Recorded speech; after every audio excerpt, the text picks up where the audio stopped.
কোথাও জোর করে ঘর বাড়ি ভেঙে দেওয়া হয়। কেবল মুসলমান হওয়ার কারণে শান্তিপূর্ণ প্রতিবাদ করলে তকমা দেওয়া হয় দেশদ্রোহী।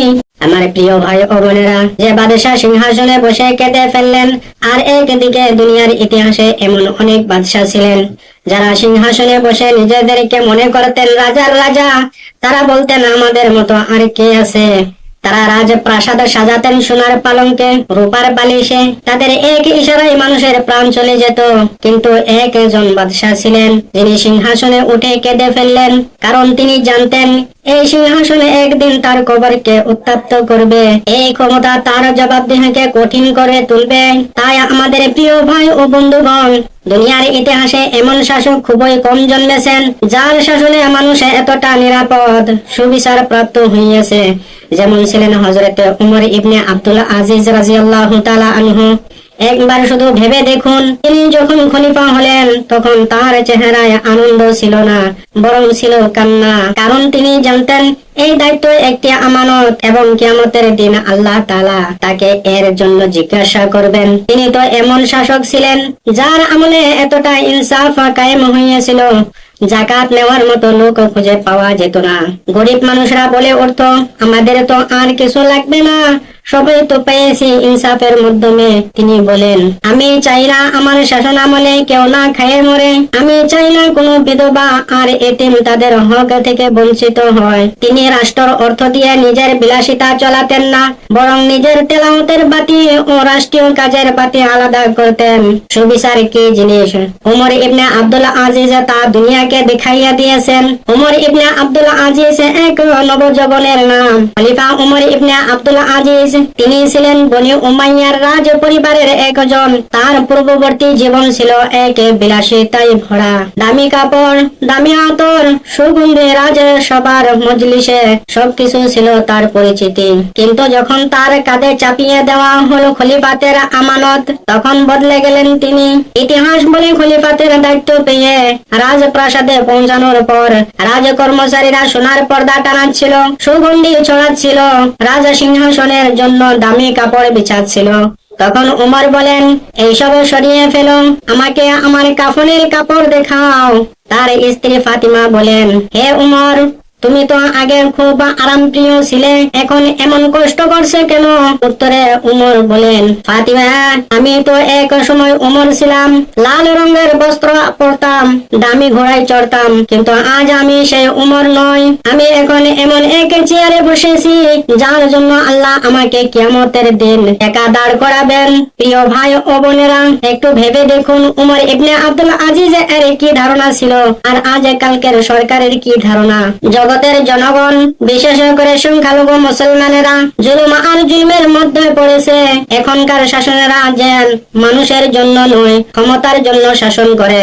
আজ যারা রাষ্ট্র পরিচালনা করেছে তারা বিচার নয়, বিদ্বেষ চলায়। কোথাও গোরখার নামে মানুষে পিটিয়ে হত্যা করা হয়, কোথাও হিজাব পরা ছাত্রীর ভবিষ্যতে ভেঙে দেওয়া হয়, কেড়ে নেওয়া হয়, কোথাও জোর করে ঘর বাড়ি ভেঙে দেওয়া হয়। কেবল মুসলমান হওয়ার কারণে শান্তিপূর্ণ প্রতিবাদ করলে তকমা দেওয়া হয় দেশদ্রোহী। এটা কি ইনসাফ? একদিকে উমর ইবনে আব্দুল আজিজ যিনি রাতে কাঁদতেন উম্মতের দয়া ভার নিয়ে, আর একদিকে আজকালকের শাসনেরা যারা মানুষের কান্না শুনেও হাসে।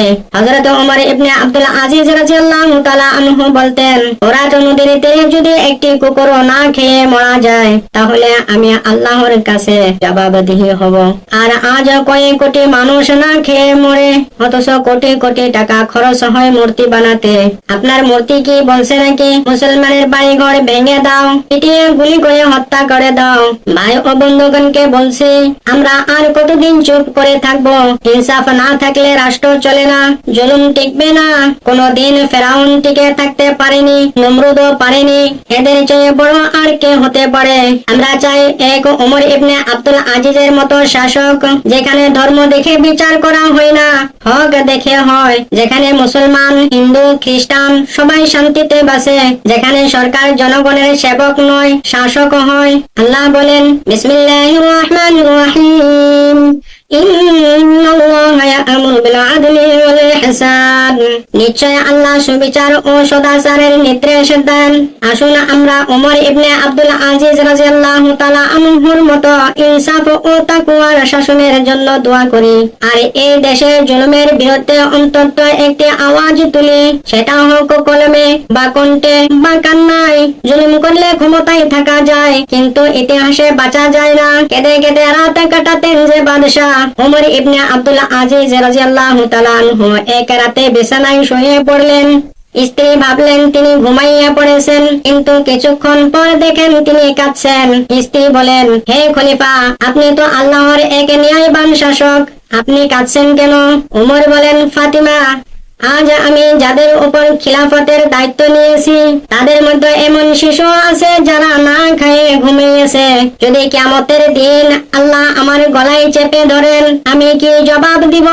একদিন এক ব্যক্তি এসে বলল, হে আমিরুল মুমিনিন, আপনি তো চাইলে রাজকীয় জীবন যাপন করতে পারেন, আপনি তো পৃথিবীর সবচেয়ে ক্ষমতাবান মানুষ। তখন উমর বলেন, আল্লাহর শপথ, আল্লাহর কসম, যদি আমি জানতাম আমি জান্নাতে যাচ্ছি তাহলে আর কাঁদতাম না, কিন্তু যদি আমার গন্তব্য হয় জাহান্নাম, তাহলে আজকের এই ক্ষমতায় আমার জন্য ধ্বংস হয়ে যাবে। তিনি নিজ পুত্রকে অন্যায় করার কারণে আদালতে হাজির করলেন, নিজে জজ হয়ে রায় দেন, 10টি চাবুক মারো সবার সামনে। ছেলেকে শাস্তি দিতে বলেন। লোকেরা বলে, এটি তো আপনার ছেলে। ওমর বলেন, আমি খলিফা হিসাবে অন্যায় বরদাস্ত করতে পারি না, যদি সেটা আমার নিজের সন্তানও হয়। একদিন এক কাজ শেষে রাজকর্মচারী এসে মোমবাতি জ্বালালো। ওমর জিজ্ঞেস করলেন, এটা বাইতুল মাল থেকে এসেছে নাকি? সে বলল, জি হ্যাঁ। ওমর বলেন, এই আলো আমি শুধু তখনই ব্যবহার করব যখন আমি জনগণের কাজ করব।